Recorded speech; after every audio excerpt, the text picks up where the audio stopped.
Moses Bigirwa ndikwenda katona ino nga alikwira ku nsonga dine dindi bwabeire webyogerwa nti we obeire olwanagana ni omukulu Kaluya Andrew Kaluya ni Pastor Muwanguzi ensonga dino adulya ku kitufu abeire olutalo lw'amaani abaganda bangabo ekisooka tikituufu nti nze nali nwanagana nabo actually bo nabalinga benda ino okulwanagana ninze kubanga nga bwe bajja mu lutalo ninze baniina boona odds daiwe diniina bana basiba omupiira balina kye beeta odds ebyobufuzi byabwe biniina okuleeta example etegerekeka obulungi iringa omwembi omuto waigulawo olutalo ku mwembi ow'amaani eyakuleiza omwembi w'amaani tinaafunamu omwembi omuto naafunamu mu lutalo abembi baba n'obutalotalo obwo olewo aba yakakubayo kahiiti kalala ate agema ebibaale yakuba emoroka ey'omwembi ow'amaani mu kintu kino omwembi omuto naaliwa n'omwembi omukulu naaliwa nze Bigirwa Moses obwana mwesikundi bulungi ebbanga lyemaze mu kisaawe niba nanga abo bombiri bamaze mu kisaawe wena anso nsobola ogifuna nti ono upcoming ono real artist mu example gyenkozeseza yesebu Mwai Moses okutuka omuguwa okusinga bananga abo bakuntangaku aye n'abalekera space ya NUP bona bashining kuba bali bacomplaininga nga wembabutikira tibaikiriza kuvaayo so n'abawa space bashining era mbabona bashininga bulungi era n'ekibiina nkibona kitambula tujja kwira waawo otandika chebeta Eastern Revolutionary Platform kibiina kya byabufuzi kisinde ekijja okula kifuuke kibiina kya byabufuzi ebigendererwa byo n'ebiriwa tutandikawo niba nange kubatiriza enka just division bearer Eastern Revolutionary Platform tulina objectives 10 njino objective esooka nga twenda okuwa Eastern Uganda political identity oba political brand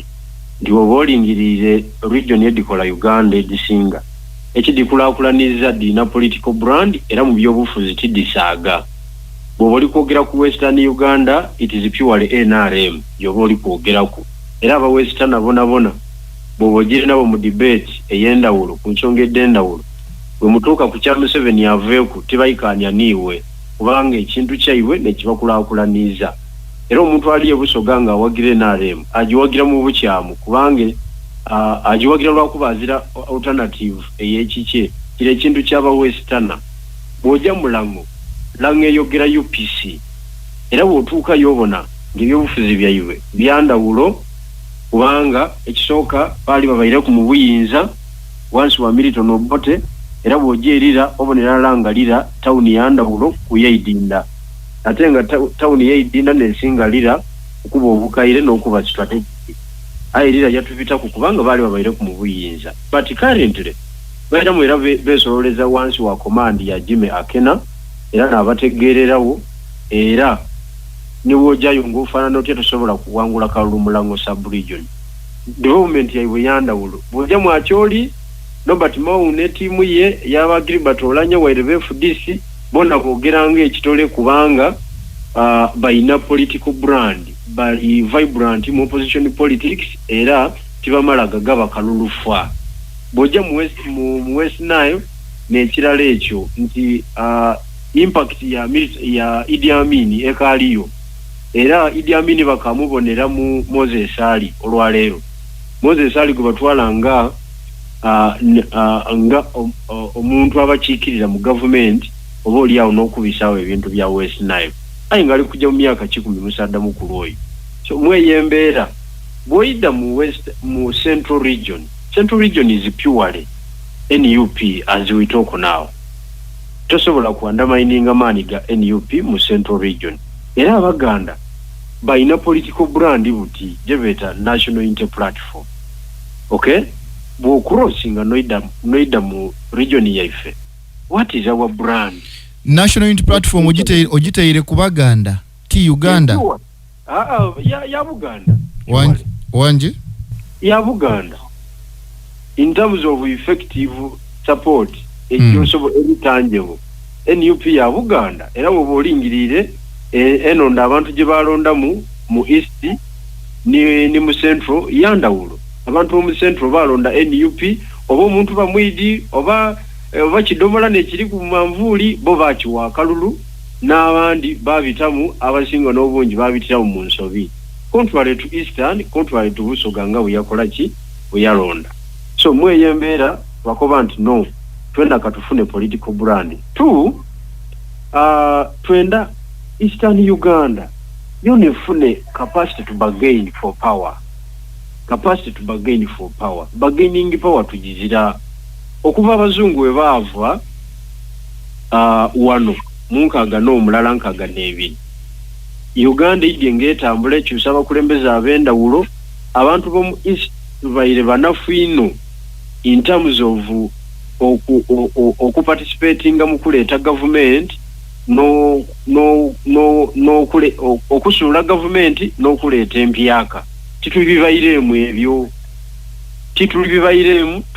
kwegamba government ye Kampala bwe digwa Busoga batekiikirirwa tuwulira buwulire ku radio mu biseera ebyo walingawo radio ndala radio Uganda ng'abantu kubawulirira nti buti Mutesa aviireku Obote n'awambye Obote bamutwaireku Amini n'aliku buti Yusuf Lule n'aliku Obote Amini aviireku nti ate bataireku Binaisa nti ate kuli ku Paulo Muwanga nti ate Paulo Muwanga ye n'aviireku kitokero olutwate buti n'aliku kwegamba Busoga okusingira irala titu participatinze mu kusuula government oba ne mu kuleeta empyaka ekyo kyatusibira inuma mu kusalawo ebinaakolebwa mu Uganda ne mu kusalawo biki ebinaire waife mu Busoga tugira okumaliriza ng'abantu baife bali mu bwavu obw'ekika ekyawaigulu aye nga Busoga ni region esinga okuba kumpi ni Buganda just okrossinga Nairo ng'oli mu Buganda era bw'oba oli kwenda okumanya kyendi kwogeraku nti waife wali week jja ku bridge ey'Isimba Dam oyidiwo bulungi bwana mwesi ndidiwo oyingirire side ye Buganda bwefaanana oyingire ne side ye Busoga bwefaanana ojja kutegera kyendi kuba it is a live example eri organic osobola n'ogibona ku olwaleero n'abali kumpuliriza nga muli side ya Busoga nga muli awo ku Isimba Dam musobola okunkobera kyendi kwogera kuba ndi kulimba oba tiri kulimba so mweyembeera Eastern Uganda tulekeirwe inuma kubanga litwenda kutekinga lead mu byobufuzi bya Uganda